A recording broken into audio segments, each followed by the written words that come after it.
இந்த காசு கொடுத்து ஓட்டு வாங்கி ஜெயிச்சிடலாம்னு நினைக்கிறாங்க இல்லையா, வண்டி வண்டியா கொண்டாந்து கொட்ட போறாங்க. அது அத்தனையும் உங்ககிட்ட இருந்து கொள்ளையடிச்ச பணம் தான். என்ன பண்ண போறீங்க? இவரும் கொட்டுறாருன்ற நான் இந்த கொற்றத்தோட வடிவம் தான் வேற, வகை தான் வேற. நீங்க சொல்லலாம் நான் வந்து கல்வியில வந்து நல்ல நோக்கத்துக்காக நல்ல சொல்லலாம். அது எப்பத்துல இருந்து, எண்ணெயில இருந்து.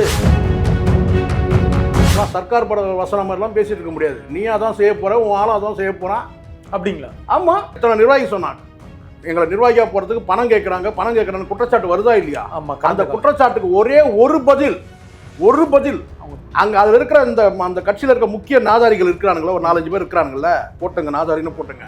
எவனாவது ஒருத்தன் வாயத்து வந்திருக்கானா அந்த புசியானது உட்பட? யார் ஏத்துக்கலாம் கிடையாது. இல்ல இப்ப கண்டனம் தெரிவிக்கிற எதிர்ப்பு தெரிவிக்கிற சங்கிகள் உட்பட எல்லாருமே அவன் தலையெழுத்து, அவன் பேரை வந்து பார்த்தீங்கன்னா அந்த தெரு பேர் இருந்தா பெரியார் தான் எழுதி ஆகணும். அவன் வீட்டுக்கு அப்பதான் அட்ரஸுக்கு வரும், லெட்டர் வரும். இல்ல நான் எழுத மாட்டேன், எழுதாம போ, உனக்கு வராது. லெட்டர் உனக்கு வந்து சேரணும்னா இது வந்து தந்தை பெரியார் அவர்களுக்கே சாதி சாயம் பூச ட்ரை பண்றாங்க. எல்லாம் வன்மையாக கண்டிக்கிறோம். நீங்க வந்து டாக்டர் தான் படிக்கணுமா? என்ன நோக்கத்துக்காக சொன்னாரு? அதே தான் சார் அவர் சொல்ற துணி. அதான் சார் கொஞ்சம் அந்த லாங்குவேஜ் தான் சார், கொஞ்சம் இந்த பாடி லாங்குவேஜ் தான் மாறுது சார். விஜய் சொல்றது அதுதான். டாக்டருக்கே படிக்கணும்னு நினைக்காதீங்க. நீட்டு மட்டும் தான் உலகமா? நீட்டை தாண்டி இந்த உலகம் ரொம்ப ரொம்ப பெருசு. அதுல நீங்க சாதிக்க வேண்டியது பல விஷயங்கள் இருக்கு. அதனால இப்பவே உங்க மைண்டை ரொம்ப ஸ்ட்ராங்கா வச்சுக்க. பிஜேபியோட குரலை தான் மென்மையா, பிஜேபியோட குரல் தான் நீங்க வந்து பிஜேபியோட குரலா விஜயமா சார் முயற்சி பண்றீங்க. அது நான் முயற்சி பண்ணல. விஜய் நான் நேரடியா சொன்னேன். இது வரைக்கும் Periyar Maniammai Institute of Science and Technology, Tanjavur. CSE with specialization in AI and ML, data science, cybersecurity and more. Green Park Coaching Center. All India first rank. 720 out of 720. Number of students joined MBBS in 2024, 1951. Green Park Coaching Center. Meenakshi Faculty of Allied Health Science. BSc Technology courses. Apply now. அறுவை சிகிச்சையில் கத்தை என்பது வரலாறு, robotic surgery என்பது இன்றைய கூறு. தங்கம் புற்றுநோய் சிகிச்சை மையம், நாமக்கல் மற்றும் கான்பூர். உலக தமிழர்களுக்கு வணக்கம். இது கிங் டிவி. இன்றைக்கு நம்மோடு நேர்காணல் இணைந்திருப்பவர் மூத்த பத்திரிகையாளர், அரசியல் விமர்சகர் திரு சேக்குவேரா ஜெய்சங்கர் அவர்கள். சார் வணக்கம். வணக்கம் சதீஷ். வணக்கம். கல்வி விருது வழங்கும் விழாவில் திரு விஜய் அவர்களுடைய பேச்சு என்பது கல்வியை தாண்டி, கல்வி ஆலோசனையை தாண்டி, விருது வழங்கும் விழாவையும் தாண்டி அரசியல் மேடையாக பயன்படுத்தியிருக்கிறார். அவர் பயன்படுத்தியவற்றில் மிக முக்கியமான ஒன்றாக பார்க்கப்படுவது, தேர்தல் நெருங்குகிற நேரத்தில் பணத்தை வந்து கொட்ட போறாங்க, வண்டி வண்டியா கொட்ட போறாங்க, கவனமா இருங்க அப்படின்னு சொல்லி பேசியிருக்காரு. முதற்கட்டமாக பணம் கொண்டு வந்து கொட்ட போகிற கட்சி எது? முதல்ல பணம் கொட்டுவாங்கன்னு சொன்னார்ல, பணம் எந்த வகையில் வேணாலும் கொட்டலாம். இப்போ இவர் கூட இந்த விழா நடத்துறாரு. எத்தனை வருஷமா நடத்துறாரு? கடந்த ஒரு 3 ஆண்டுகளாக. எப்போ அரசியலுக்கு நம்ம பயணப்படலாம்னு அவர் வந்து முடிவு எடுத்தாரோ அப்பத்திலிருந்து தான் இந்த விழா நடக்குது. உள்நோக்கம் கற்பிக்கப்படுறோமோ? உள்நோக்கம். நான் முதல்ல ஒரு விஷயம் சொல்றேன். இங்க கொடுக்குறவங்களை நீங்க பாத்தீங்கன்னா, இப்போ சிவகுமார் சார் எடுத்துக்கிட்டீங்கன்னு வச்சுக்கோங்களேன். அகரம் ஃபவுண்டேஷன். அகரம் ஃபவுண்டேஷன் எப்போ நியமிச்சாங்கன்னு நமக்கு தெரியாது. ஆனால் அவர் வந்து தினத்தந்தி தான் அந்த டைமில் டெய்லி பேப்பரில் தினத்தந்தி, தினமணி, இன்னும் பல பேப்பர், அதில் வந்து கேட்டிங்கன்னா ஹெட்லைன்லேயே வரும், 2000 ரூபா கொடுத்தாரு. இதுக்கு 10th முதல் மார்க் வந்தவங்களுக்கு, +2 முதல் மார்க் வந்தவங்களுக்கு. நான் சொல்கிறது 25 வருஷத்துக்கு முன்னாடி உள்ள கதையை சொல்கிறேன். பெரிய தொகை. அப்போ 2000. ஆமாம் சார், பெரிய தொகை. 25 80களில் நடக்கிற விஷயம் நான் சொல்கிறேன். சரி, அப்போ தான் சரியாக இருக்கும். அப்போ வந்து அந்த மாதிரியான செய்தி ஹெட்லைன்லேயே வரும். நான் சொல்கிறேன், பெரிய லீடிங் பேப்பர்லேயே ஹெட்லைனில் வரும், கல்வி உதவித்தொகை. எதுக்காக உதாரணம் தான் நான் சொல்கிறேன். அவங்களுக்கு வந்து நோக்கம் கிடையாது. சிவகுமாருக்கு எதுக்காக சிவகுமாரை மென்ஷன் பண்ணி சொல்கிறேன்னா, அவருக்கு ரசிகர் மன்றம் கிடையாது, வச்சுக்கல. சூர்யாவுக்காக அதுக்கப்புறம் ரசிகர் மன்றம் இப்போ கூட இருக்குது, அது வேறு. ஆனால் அவர் ரசிகர் மன்றமே இல்லை, அவருக்கு அந்த மாதிரி நோக்கமும் கிடையாது. அதே மாதிரி விஜயகாந்த் கூட அரசியலுக்கு வரப்போகிறோமா இல்லையாலாம் தெரியாது. அவரும் வந்து பல நல்ல காரியங்கள், கல்வி உதவித்தொகைலாம் கொடுத்துருக்கிறார். இவருக்கு அரசியலில் பயணப்படணுன்ற முடிவு எடுத்த பிறகு தான் இப்படி ஒரு சீன் கிரியேட் பண்ணுறது. இப்போ நீங்கள் என்ன கேட்டீங்க? பணத்தை கொடுக்குறாங்க. இதுவும் ஒரு வகையான வந்து தேர்தலுக்காக கொடுக்கப்பட்ட பணம் தான். வாக்களிக்கிறதுக்காக எந்த வடிவத்தில் வேணாலும் கொடுக்கலாம் பணத்தை. அப்படி ஒரு சொற்பமான பணமாக வந்து இவர் கொடுத்துருக்காரு. இவர் சொல்கிறது வண்டியாக இல்லை, இவரால் வண்டியாக கொட்டுற அளவுக்கு இவர்கிட்ட பணம் கிடையாது. இவர் ரொம்ப பரம ஏழை. யார்? விஜய். அதனால் சொற்பமாக வந்து கொட்டுறாரு. எல்லாமே இப்படி தான் சார். வாக்கு அரசியலுக்காக பண்ணால் யார் பக்கமும் பேசவே இல்லை. எல்லாருமே ஓட்டு பொறுக்கிறதுக்காக ஒவ்வொரு வகையில் பணத்தை கொட்டுவாங்க. எல்லா மக்களும் கொட்டுறாங்கன்னா அதுவும் கிடையாது. இல்லை, நீங்கள் எல்லா மக்களும் மூத்த பத்திரிகையாளர், நான் குறுக்கிடுக்கு பண்ணிக்கணும். சாதா பத்திரிகையாளர் நான் இருக்கிறேன். கொட்டுவாங்கன்னு நீங்க சொல்றது கடந்த கால அனுபவங்கள் அடிப்படையில் எல்லா கட்சியும் தான் சார் எல்லா செய்யுது. கட்சியும் எல்லா ஆளுகிற கட்சியும் கட்சி ஆமா. இப்ப நான் ஆண்ட கட்சிகள் இரண்டு ஆளும் கட்சி ஆண்ட கட்சி 2 கட்சியும் தான் பணத்தை கொட்டுறாங்க. அதுக்கு அது வந்து விஜய் உறுதிப்படுத்தியிருக்காரு. அதை வந்து பாத்தீங்கன்னா இவரும் கொட்டுறாருன்ற நான் இந்த கொற்றத்தோட வடிவம் தான் வேற, வகை தான் வேற. நீங்க சொல்லலாம் நான் வந்து கல்வியில வந்து நல்ல நோக்கத்துக்காக சொல்லலாம். அது எப்பத்துல இருந்து, என்னையில இருந்து சொல்லுங்க.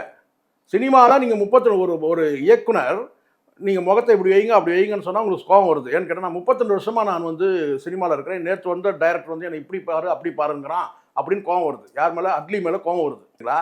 ஆனால் அது 32 வருஷம் சர்வீஸ் இருக்குன்னு நீங்க சொல்றீங்க. இப்போ நீங்க வந்துட்டீங்க, ஒரு 15 வருஷமா நான் கொடுக்குறேங்க, 10 வருஷமா கொடுத்துருக்கேன்னு சொன்னா பரவாயில்ல. எப்போ நீங்க அரசியல்ல நீங்க பயணப்படணும்னு நீங்க முடிவு பண்றீங்களோ, 2 பிணங்கள் விழுது, 2 தலைவர்கள் வந்து மரணம் அடைகிறாங்க. ரஜினி வந்து அரசியலுக்கு வரலன்னு ஒரு முடிவு எடுக்கிறாரு. அப்போதான் உங்களுக்கு வந்து நாம் வந்து வர்றதுக்கு சரியான தருணம். அப்போ நம்ம என்ன செய்யணும்? அப்போதான் இந்த வகையான பணம் கொட்டுறது, இதுவும் ஒரு வகையான பணம் கொட்டுறது தான். நீங்கள் வேணால் எப்படி வேணால் எடுத்துங்க, நான் என் பார்வையில் பட்டம் சொல்லுவேன். இதுவும் கூட ஒரு வகையான தேர்தலுக்கான பணம் கொடுக்கறது தான். மறைமுகமாக லஞ்சத்தை எப்படி வேணால் கொடுக்கலாம் சார். நீங்கள் கவரில் போட்டு தரலாம். அன்பளிப்புன்னு போட்டு அன்பளிப்போட எழுத வேணாம், அதுதான் பிரிண்ட் அடிச்சே வருது கவரு, அதில் வச்சு கொடுக்கலாம். பிளைன் கவர்லேயும் கொடுக்கலாம், டேரெக்டாக கூட கொடுக்கலாம். இப்போல்லாம் ஜிபேலே அனுப்பலாம், ஃபோன்லேயும் அனுப்பிடலாம். ஸோ எந்த வகையில் வேணாலும் கொடுக்கலாம். இது ஒன்றும் பெரிய இது இவனோட ஒண்டியாக எடுத்து வந்து கொட்டணுன்றது. இதெல்லாம் வசனம் பேசுறதுக்கு நல்லா இருக்கும். இதெல்லாம் சர்க்கார் பட வசனம் மாதிரிலாம் பேசிட்டு இருக்க முடியாது. நீயா தான் செய்ய போற, உன் ஆளும் அதான் செய்ய போறான் அப்படிங்களா? ஆமாம். லட்சமாக கொடுத்துட்டு வந்து நிர்வாகி போஸ்ட் வாங்குறான்னா அவன் என்ன வந்து பார்த்தீங்கன்னா குற்றச்சாட்டுன்றாங்க. அதெல்லாம் கிடையாது சார். அபாண்டமான குற்றச்சாட்டு, காழ்ப்புணர்ச்சி. பல நிர்வாகிகள் பேசுறதே இருக்கு. ஒரே ஒரு பதில் இருக்கா? எத்தனை நிர்வாகி சொன்னாங்க எங்களை நிர்வாகியா போறதுக்கு பணம் கேட்கறாங்க குற்றச்சாட்டு வருதா இல்லையா?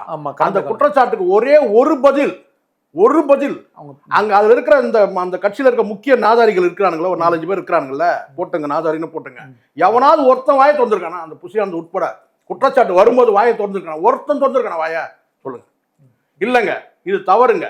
சொல்லுங்க சார். யாரோ எத்தனை நிர்வாகி இருக்கிறான்ல, எடுபடி மாதிரி 4 பேர் இருக்கிறான், வந்து செயல் வீரர் மாதிரி 4 பேர் இருக்கிறான்ல, ஒருத்தனை சொல்லுங்க. நீங்க வந்து ரொம்ப நான் தான் சொல்றேன்ல, எனக்கு வந்து குற்றம் சாட்டணுன்ற நோக்கம் எனக்கு கிடையாது. பேசினா கரெக்டாக பேசணும், சரியா சொல்ல வேண்டியது கரெக்டாக சொல்லிடணும்.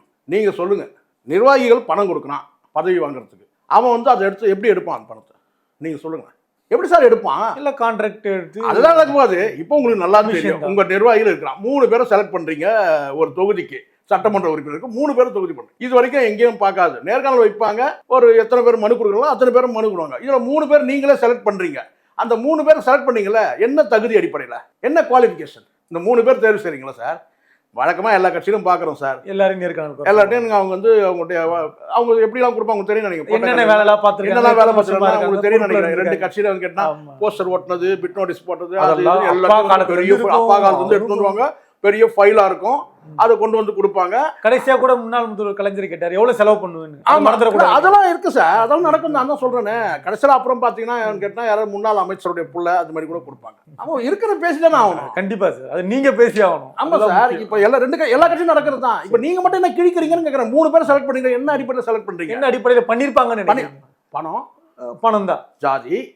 ஜாதி பலம், பணபலம். நீங்க இப்படி சொல்றீங்க. ஆனா தலைமைக்கு எவ்வளவு பணம் கொடுக்குறாங்கன்றது. தலைமைக்குன்னா யாருக்கு சொல்றீங்க? தலைமைனா இவங்க பெரிய இருக்கணும். அதுலயே புஷியானந்த் சார். புஷியானந்த்லாம் நான் சொல்றேன் சார். புஷியானந்த் வந்து பாத்தீங்கன்னா தலைமைனா ஒரே ஒரு நபர் தான். ஒரே அதான சொல்றாங்க. இவரே சொல்றாருல, இந்த தம்பி யாரோ ஒருத்தர் இருக்காருல, இந்த யூடியூப்ல வந்து வந்திருக்காரு மோகன், ராஜ்மோகன். ஃபுல்லா சொல்லுங்க சார், வெறும் மோகன் சொல்லாதீங்க, மன்னிப்பு கேட்டு. ராஜ்மோகன். அப்புறம் அவர் கோச்சிக்கு போறாரு. அவர் என்ன சொல்ற கேட்டா, நாங்க தலைமையை கேட்டு முடிவு. என்ன ஏன்னா திராவிட கட்சிகள் அப்படிதான் சொல்லுவாங்க. என்னன்னு கேட்டா, நாங்க பொதுக்குழுவை கூட்டி முடிவு செய்யறோம்னுவாங்க. பொதுக்குழு, செயற்குழு எல்லாம் வீட்லயே முடியும். இங்க பல கட்சிகள் அதான் சொல்லிட்டு இருக்கு. எல்லா கட்சியும் சார், தமிழ்நாட்டில் இருக்கிற அத்தனை கட்சியும் நாங்கள் பொதுக்குழுவை கூட்டி முடிவு எடுப்போம்னுவாங்க. இவங்க எல்லாம் முடிவு எடுத்துட்டு தான் அங்க போய் பொதுக்குழு சப்ஜெக்ட் எடுப்பாங்கன்னு வச்சுங்களேன். இவங்களும் அதே சொல்றாங்கன்னு கேட்டா, தலைமை முடிவு எடுக்க. தலைமைனா யார்? விஜய்னு சொல்லிட்டு போவாங்க ஸ்ட்ரைட்டா. அதானே சார் உண்மை. தலைமை முடிவு எடுக்கணும்னா நீயே தலைமையில தானே இருக்கிற. இது நீ தான் நாங்கள் தலைமை நிர்வாகிகள் வருது, தலைமை முடிவு எடுக்கணும்னா. குறிப்பா அவர் பேசுகிற பொழுது ஜாதியும் மதமும் கடுமையான போதைப் பொருள் மாதிரி, ரொம்ப விலகி இருங்க, நெருக்கமா வைக்காதீங்க அப்படின்றாரு. பெரியார் அவர்களுக்கு ஒன்றிய அரசு நடத்தின தேர்வுல வந்து ஜாதியுடைய அடையாளத்தோட வெளிப்பு கொண்டு வந்திருக்காங்க, நாங்க இதை கண்டிக்கிறோம் இருக்காரு. பெரியாரை பற்றி இப்பொழுது ஒரு ஆதரவு நிலைப்பாடு எடுத்திருக்காரு. கடந்த காலங்களில் சீமான் மாதிரியான ஆட்கள் பேசும்பொழுது மௌனமா இருந்திருக்காரு. இது எப்படி புரிஞ்சுக்கிறது? சார் முதல்ல ஒரு விஷயம் நான் பொதுவாக சொல்கிறேன். அங்கே அந்த விவாதத்தில் கூட பார்த்தேன். இந்த தம்பி இவர் இந்திரகுமாரும் ராஜ்மோகனும் முடியும். முதல்ல சட்டப்பூர்வ பேர்னு ஒன்று இருக்குது. இப்போ உங்கள் பேர் எடுத்துங்க, நீங்கள் ஏதோ ஒரு புனை பேர் கூட உங்களை வச்சுருப்பீங்க, இல்லை மக்கள் அழைக்கிற பேர் கூட வச்சுருப்பீங்கன்னு வச்சுங்களேன். அது வந்து கணக்கில் வராது. டாக்குமெண்ட்டில் என்ன நேம், கெசெட்டில் என்ன இருக்குது, கெசெட்டில் என்ன இருக்கோ அதுதான். கெசெட்டில் இருக்கிற நேம் வந்து பார்த்தீங்கன்னா அவங்க என்ன மென்ஷன் பண்ணுறாங்க, வேறு சிலர் பேரும் பேரை மட்டும் மென்ஷன் பண்ணுவாங்க. ஆனால் அந்த காலத்தில் இந்த சாதி பேரும் சேர்ந்து வந்துடும். இதுக்கு தான் மற்ற ஸ்டேட்டில் வந்து பார்த்தீங்கன்னா இங்கே இப்படி இருக்குது. நீங்கள் ஆந்திரா கேரளாவுக்கு போனீங்கன்னா அங்கே பரம்பரை பேரே இருக்குது. சர்நேம் சொல்லுவாங்கள்ல, பரம்பரை பேர்னே இருக்குது. அது குறிப்பிட்ட பகுதியை சேர்ந்த பேராக இருக்கும். இப்போது குறிப்பிட்ட ஒரு பேர் வந்து இப்போ நார்த்தில் எடுத்துக்கிட்டிங்கன்னா வர்மா சர்மான்னு வச்சுக்கிறான்ல, அதெல்லாம் என்ன இது, அதுவும் ஒரு வகையான ஜாதி பேர் தான். இப்போ நாயுடு இப்படின்னு வச்சுக்கலையா ஆந்திராவில், ரெட்டி, அந்த மாதிரி அந்த காலத்தில் அந்த அப்படி ஒரு பழக்கம் இருந்தது. பேரை சேர்த்து அப்போது அவங்க கெசட்டில் டாக்குமெண்ட்டில் என்ன வந்துடுச்சோ அதுதான் இருக்கும். இப்போ நான் கேட்குறேன், ஈவே ராமசாமின்னு போட்டுறாங்கன்னு வச்சுங்களேன், அது இன்னும் சொல்லப்போனால் அந்த எக்ஸாம் எழுதுறவங்களுக்கு யாருன்னு தெரியாது. ஒரு வகையில் நல்லது. அது ஈவே ராமசாமி நாய்க்கர்னு போட்டதுனால தான் சார் பெரியார்னாலும் தெரியுது. வெறும் ஈவி ராமசாமின்னு போட்டால் அங்கே யாருக்கும் தெரியாமல் போயிடும். ஒரு வகையில் பெரியாரை ஞாபகப்படுத்துறதுக்காக மத்திய அரசு நம்ம பாராட்டணும். இது நாய்க்கர்னு சொன்னதுனால தான் தெரியுது பெரியாரை தான் சொல்கிறாங்கன்ட்டு. நான் ப்ராக்டிக்கலாக பேசுகிறேன். இங்கே டாக்குமெண்ட் நேம்னு ஒன்று இருக்குது சார். இப்போ நான் வச்சுருக்கிற சேகுவாரா ஜெய்சங்கர் வச்சுக்கிறேன். என் பேர் என்ன, பாலச்சந்திரன் புள்ள ஜெய்சங்கர், பி ஜெய்சங்கர், இதுதான் பேர். விஜய்க்கு அதான் பேர். நீ விஜயன் கூட வச்சுக்கலாம் மொட்டையானே. ஆனால் ஒரு நேம் அப்பா நேம்னு வரும்போது கேட்டால் அதுதான் அடையாளம். விஜய்னா எல்லாரும் விஜய், எவ்வளோ விஜய் இருக்காங்கல்ல, அடையாளப்படுத்துதுன்னா ஒன்று அப்பா பேர் வச்சு. அப்போ அங்கே ஈவின்றது வந்து அவங்களுடைய மூதாதையர் பேர், நாயக்கர்ன்றது சாதி பெயர். அது காலங்காலமாக அந்த காலத்தில், இப்போ தான் சாதி பெயர் இல்லாமல் இங்கே தான் தமிழ்நாட்டில் தான் இருக்குது. இங்கே தெருக்களுக்கு வந்து சாதி பெயர் எடுத்தது திமுக அரசு, மாவட்டங்களுக்கு சாதி பெயர் இருந்தது அதை எடுத்தாங்க, கலைஞர் தான் எடுத்தார். அதை இதெல்லாம் நடந்தது. எந்த அரசு, திராவிட அரசுகள் வந்து அப்படியான பேர்களை வச்சதோ அவங்களே ஒரு கட்டத்தில் வந்து அதை எடுத்தாங்க. அது காரணம் கேட்டினா மனமாற்றம் கிடையாது, சமூக மாற்றம். சமூக மாற்றம் இது எடுத்தே தீரணும். வெக்கப்பட ஆரம்பிச்சாங்க ஒரு காலத்தில் ஜாதி பேர் பின்னாடி. அதான் சொல்கிறேன். இப்போ தெருக்களுக்கே கிடையாது சார். நைனியப்பன் நாயக்கன் ஸ்ட்ரீட்னு இருக்கும் இங்கே சென்னையில் தான். ஒரு உதாரணம் தான் நான் சொல்கிறேன். ஃபுல்லாக மருந்து கடை தான் இருக்கும். நைனியப்பனுக்கும் அந்த மருந்து கடை அந்த இருக்கிற தெருக்கும் சம்மந்தமே இல்லைன்னு வச்சுக்கலாம். யார் நைனியப்பனும் தெரியாது. ஆனால் நைனியப்பன் நாயக்கன் ஸ்ட்ரீட்னு எடுத்துட்டாங்கல்ல. இப்போ போய் பாருங்கள். அந்த மாதிரி பல உதாரணங்கள் சொல்ல முடியும். சென்னையில் இருக்கிற பிரதானமாக சென்னையில் இருக்கிற பிராட்வேல இருக்கிற பல தெருக்களுக்கே பேர் வந்து சாதி பேர்லாம் வந்து எடுத்தாச்சு. அதனால் இதெல்லாம் வந்து அந்த காலத்தில் டாக்குமெண்ட்டில் இருந்ததை அப்படியே மெயின்டைன் பண்ணுறாங்க. அது யாராக இருக்கட்டும், தேவையில்லாமல் 2 பேரும் முட்டிக்கிட்டாங்களா, அதை சொல்ல நான் டாக்குமெண்ட் நேம் அவ்வளோதான். ஆனால் நம்ம வந்து பார்த்தோன்னா வந்து பட்டப்பெயர்னு ஒன்று இருக்குல்ல, மக்களால் அழைக்கப்படுற பேர் பெரியார். எத்தனையோ இடத்துல பெரியார் தெருன்னு இருக்குது. அங்கே பெரியார் ஈவே ராமசாமி நாயக்கன் தெருவா இருக்கு? கிடையாது.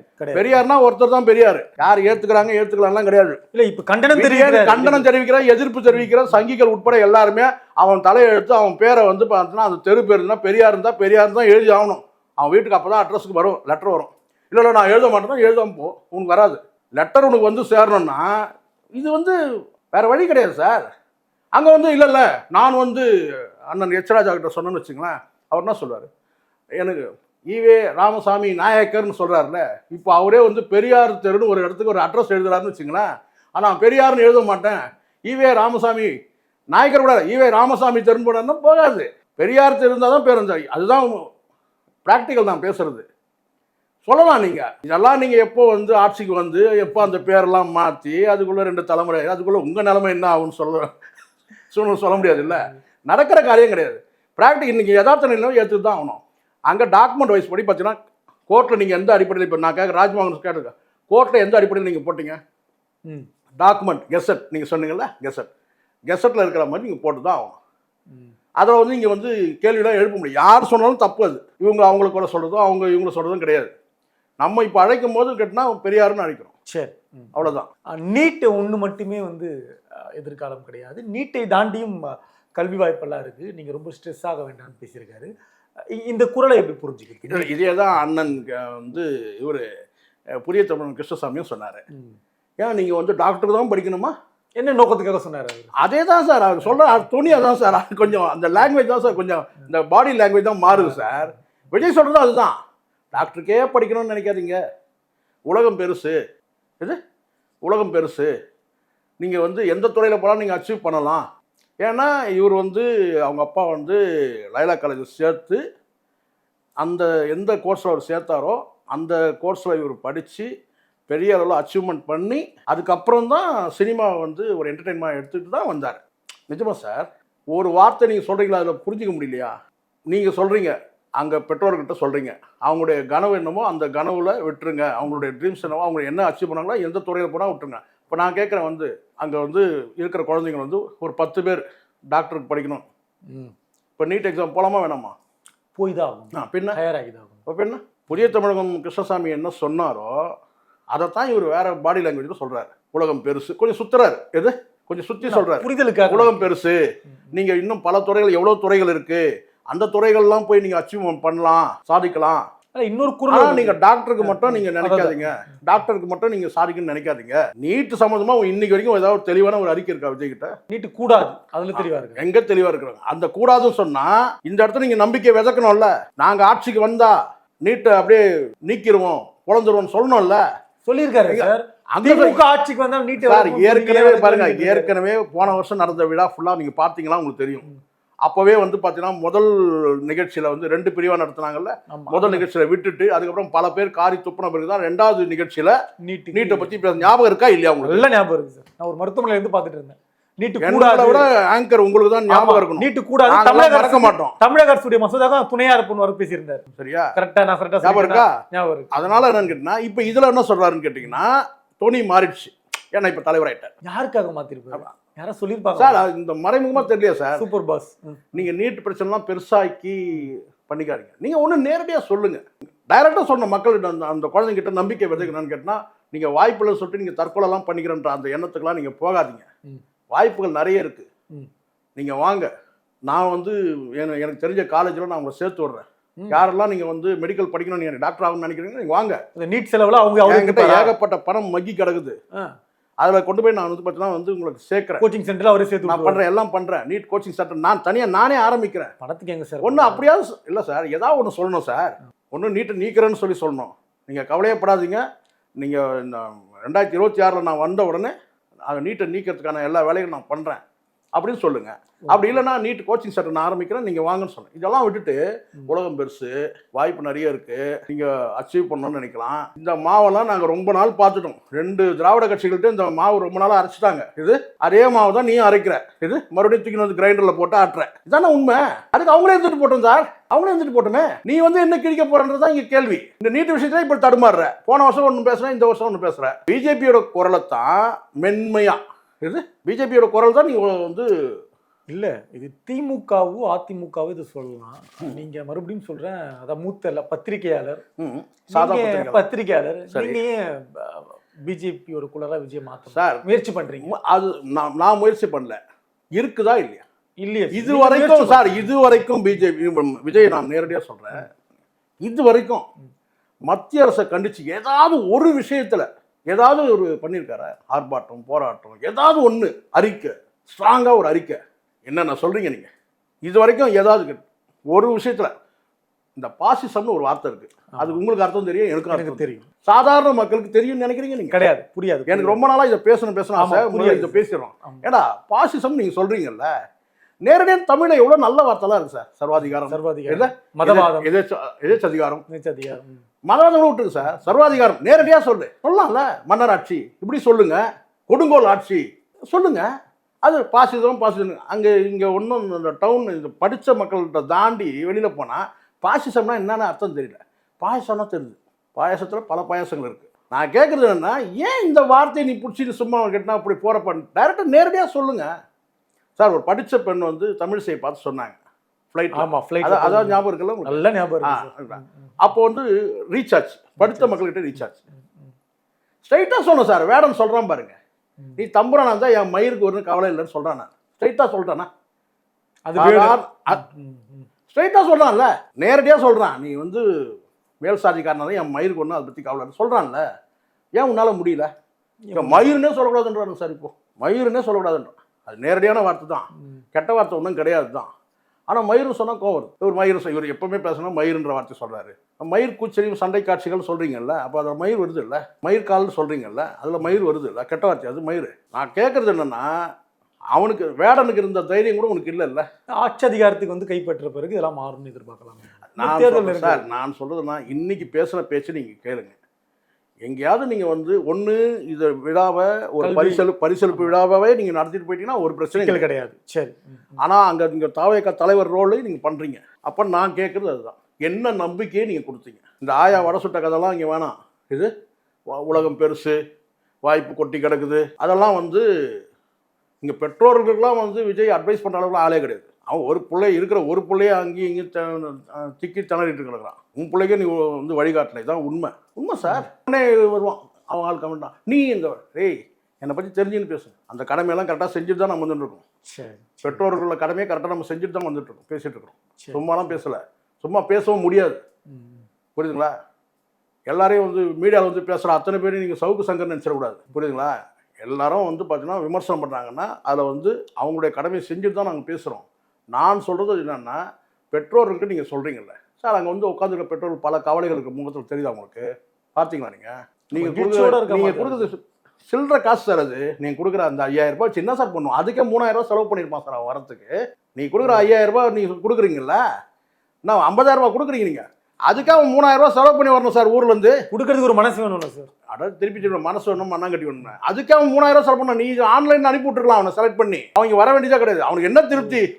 நாங்கள் விஜய் பார்த்தோம், அவர் கையால் எங்களுக்கு வந்து மாலை போட்டார், சால்வை போட்டார், சாப்பாடு போட போகிறாங்க, சாப்பாடு போட்டார், நாங்கள் விஜயை பார்த்தோம், அவ்வளோதானே தவிர நிறைவுனா.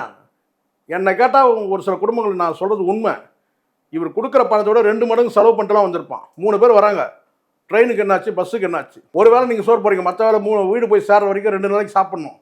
எவ்வளோ செலவாகுது? இல்லை ஒட்டுமொத்தமாக இதெல்லாம் வாக்கா 5000 ரூபாய் இதெல்லாம் வாக்கா மாறுமா ஒட்டுமொத்தமாக? அவரு நினைப்பது இப்படி பண்ணும்போது இதை மீடியாக்கள் மூலமாக போய் சென்றடையும் போது, லட்சக்கணக்கான மக்கள்கிட்ட போய் சென்றடையும் போது, விஜய் பண்ணுறாரு தெரியாமல் எவ்வளோ பண்ணிருக்கணும்.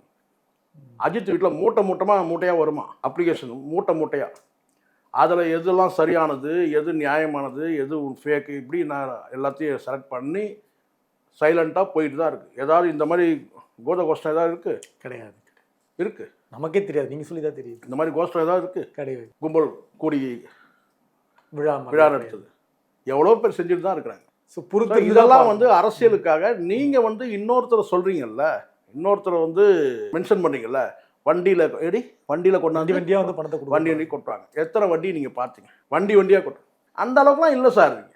நீங்கள் நீங்கள் சொல்கிறீங்களா சதீஷ், நான் வாக்காளர்கள் பணம் கொடுக்குறது உண்மை, 2 திராவிட கட்சிகள் கொடுக்குறாங்க உண்மை.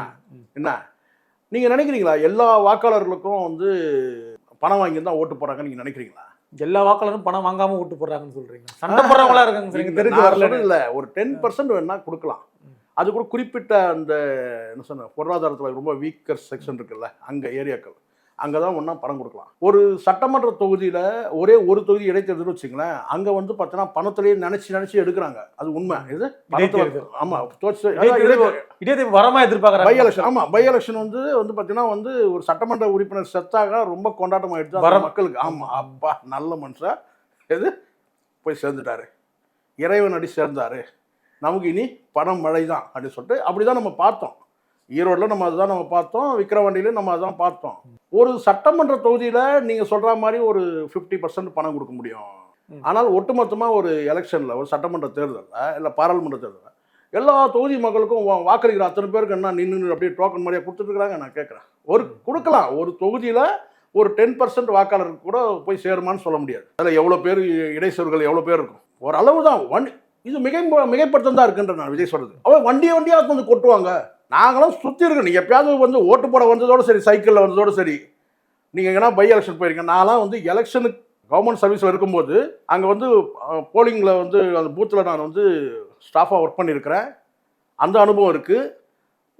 ஒரு 20 தேர்தலில் ஓட்டு போட்டிருக்கோம், 25 தேர்தலில் ஓட்டு போட்டிருக்கிறோம். நமக்கு தெரியும்.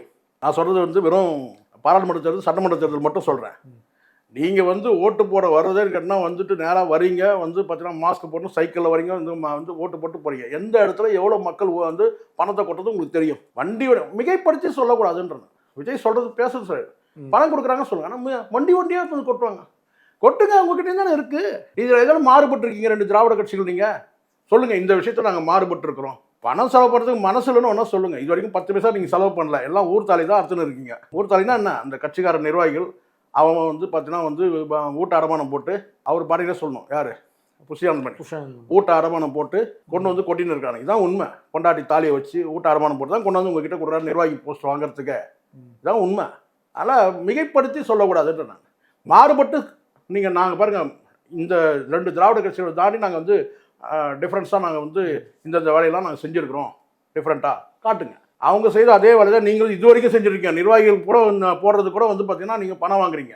இல்லை குற்றச்சாட்டு வரும்போது நீங்கள் யாராவது வாயை திறந்து ஒரு வார்த்தை பேசுறீங்களா? உங்கள் கட்சிக்காரன் தான் துண்டை போட்டுன்னு பேசினால யாராவது ஒருத்தர் ஒரு அறிக்கை சொல்லிடணும்ல, இது மாதிரி நடக்கவே இல்லை சொல்லணுமா இல்லையா? நடந்துட்டு தான் இருக்கு. தேர்தல் நேரம் வரட்டும், அது அம்பலப்படும் போது தெரியும். தொடர்ந்து பேசலாம். நன்றி சார். நன்றி sir.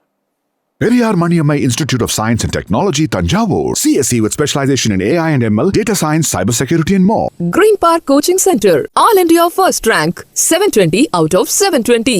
Number of students joined MBBS in 2024, 1951. Green Park Coaching Center, Meenakshi Faculty of Allied Health Science, BSc Technology courses. Apply now. அறுவை சிகிச்சையில் கத்தை என்பது வரலாறு, ரோபோட்டிக் சர்ஜரி என்பது இன்றைய கூறு. தங்கம் புற்றுநோய் சிகிச்சை மையம், நாமக்கல் மற்றும் கான்பூர்.